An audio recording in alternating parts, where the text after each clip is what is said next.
There are couples sleeping in the same bed tonight, but living in different worlds. There are husbands who provide money, but have not spoken life into their wives for months. There are wives who smile in public, but cry in silence when nobody is watching. And there are homes that look beautiful on the outside, while the foundation underneath is slowly collapsing.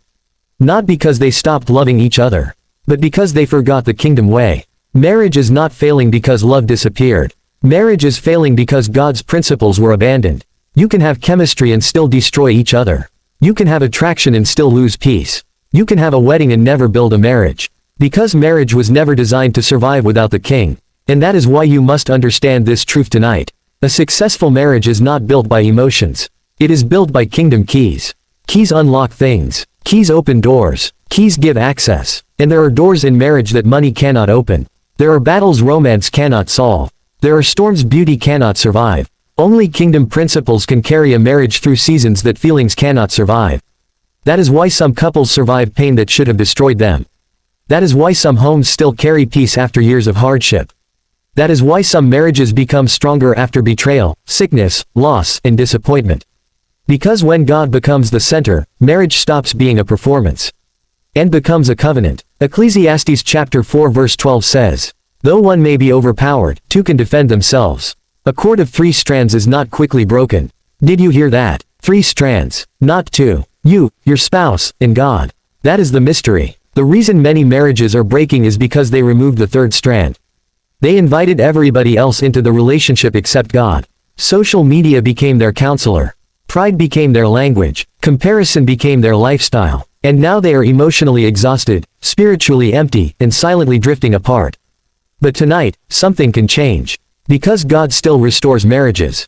God still heals hearts. God still rebuilds broken homes. The first kingdom key to a successful marriage is submission to God.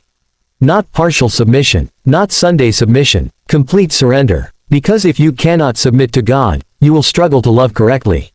Your marriage can never rise above your spiritual condition. A man disconnected from God will eventually wound his home. A woman disconnected from God will eventually poison the atmosphere of her marriage. Why? Because what is empty inside you will eventually leak into your relationship. And some people are trying to fix marriage problems with human wisdom, while ignoring spiritual sickness. But marriage is spiritual before it is physical. Listen carefully. The greatest gift you can give your spouse is not money. It is not beauty. It is not status. It is your transformed heart. A heart shaped by God. A heart trained by prayer. A heart purified by the Word. Because when God changes your heart, He changes how you speak, how you react, how you forgive, how you handle conflict, how you carry your spouse during difficult seasons. Matthew chapter 6 verse 33 says, "But seek first the kingdom of God and His righteousness, and all these things shall be added unto you."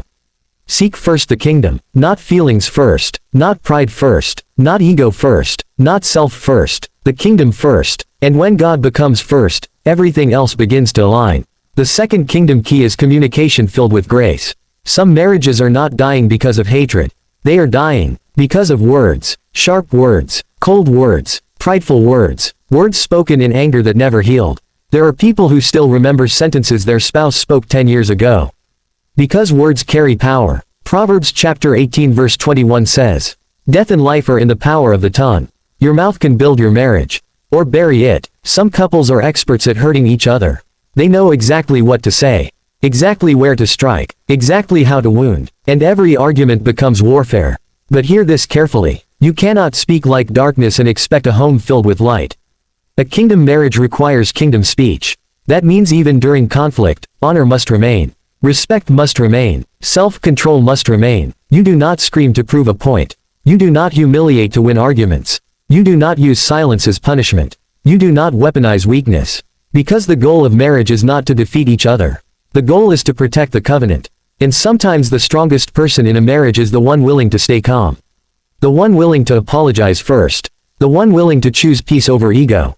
Do you know why many couples stop communicating deeply? Because they stopped feeling safe with each other.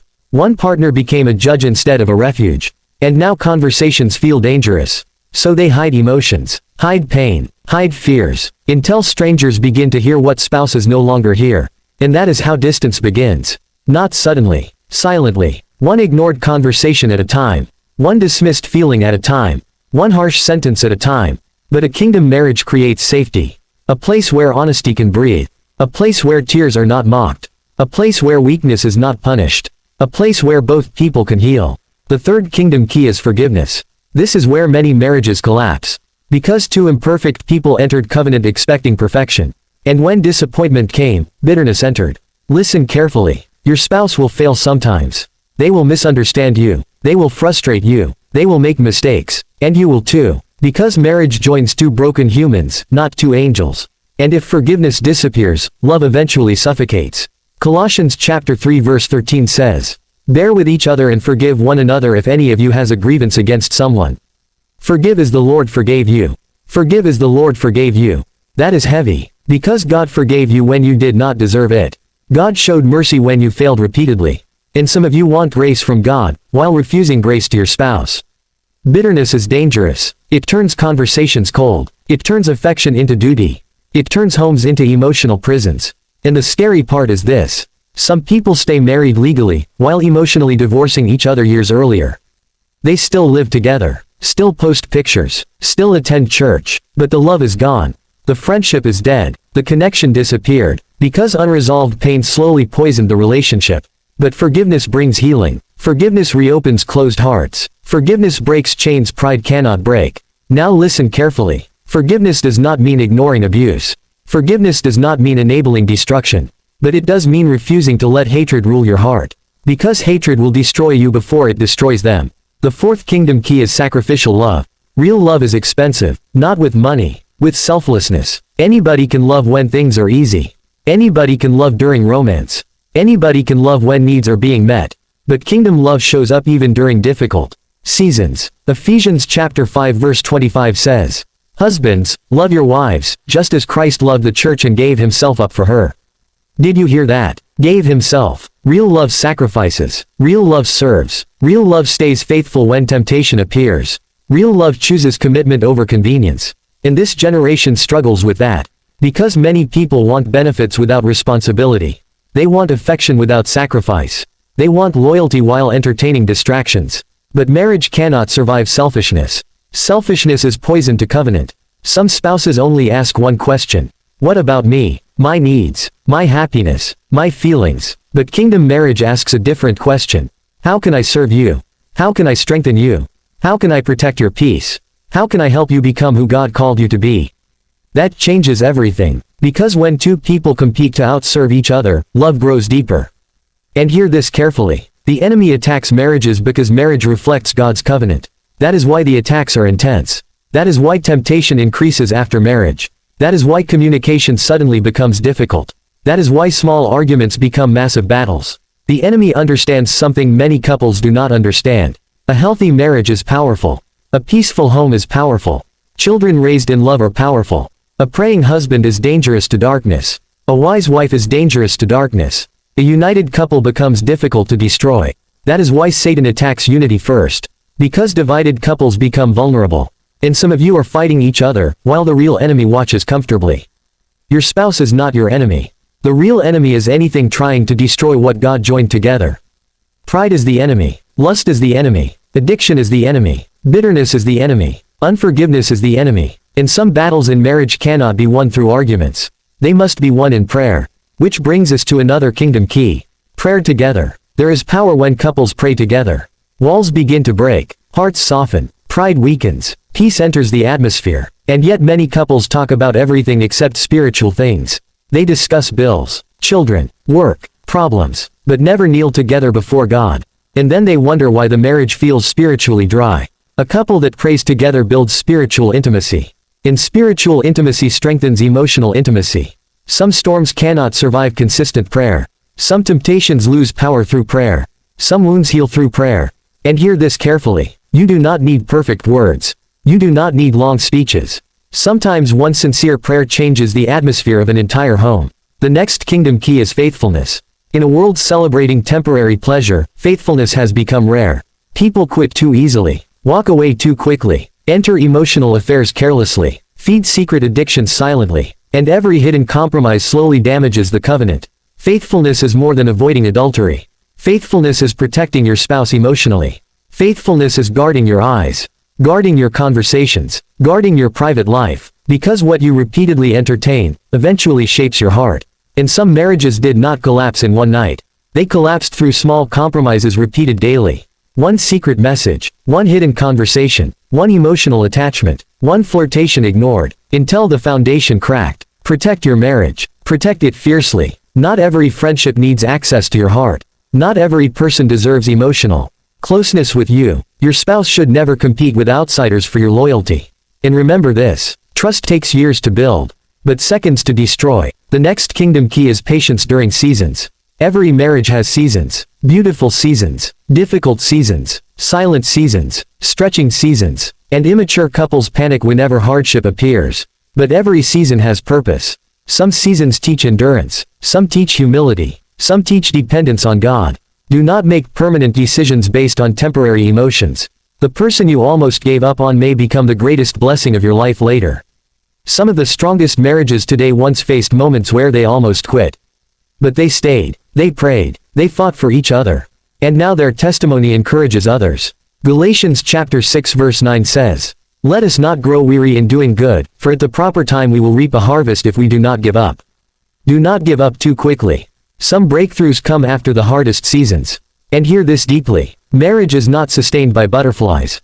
Butterflies disappear. Excitement changes. Emotions rise and fall. But covenant remains. Commitment remains. Kingdom principles remain. That is why couples who build only on emotions eventually struggle.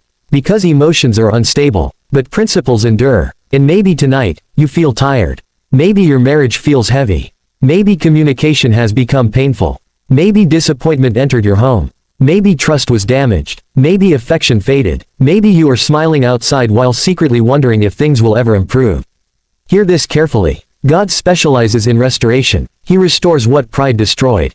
He restores what sin damaged. He restores what silence weakened. He restores what pain almost buried. Nothing is too broken for God. Not your spouse. Not your home. Not your story. But restoration requires surrender. You cannot heal what you continue to poison. You cannot rebuild while feeding destruction. You cannot ask God to bless what dishonors Him. Kingdom marriage requires kingdom living. And the beautiful thing is this. When a marriage becomes healthy, everybody around it benefits. Children feel safer. Generations become stronger. Communities become healthier. Because healthy marriages create healthy legacies. And some of you are carrying wounds from homes you grew up in. You watched toxic relationships. You watched anger, infidelity, abandonment, coldness, and now fear whispers that your marriage will end the same way. But cycles can break. Through Christ, cycles can break. You do not have to repeat what damaged your family line. God can start a new story through you. A story of peace, honor, faithfulness, healing, and deep love rooted in Him. But you must choose intentionally. Choose prayer. Choose humility. Choose communication. Choose forgiveness. Choose loyalty. Choose sacrifice. Choose God daily. Because successful marriages are not built accidentally. They are built intentionally. One decision at a time. One prayer at a time. One act of grace at a time. One moment of selflessness at a time. And years from now, people may look at your marriage and admire the strength they see. But they will never fully know the prayers behind it. The tears behind it. The forgiveness behind it. The sacrifices behind it. The spiritual battles behind it. Strong marriages are not built by perfect people. They are built by people who keep choosing God, even when it is hard. And maybe that is the message you needed tonight. Not perfection, but persistence. Not flawless love, but faithful love. Not temporary emotions, but kingdom commitment. Because, at the end of the day, the goal is not simply to stay married. The goal is to build a marriage that honors God. A marriage filled with peace. A marriage filled with wisdom. A marriage where love still breathes after difficult seasons. A marriage that becomes evidence that God still changes lives. And one day, when the storms come, and they will come, when sickness comes, financial pressure comes, misunderstandings come, unexpected pain comes, you will not collapse, because your foundation was never built on feelings alone. It was built on the rock. And when God is truly at the center, even storms become testimonies, even pain produces growth, even weakness becomes strength, and even broken pieces can become something beautiful again. So fight for your marriage. Pray for your spouse. Protect your covenant. Guard your home. And never forget this truth. A kingdom marriage is not perfect. But it is powerful. Because when two imperfect people place their relationship in the hands of a perfect God, miracles begin to happen.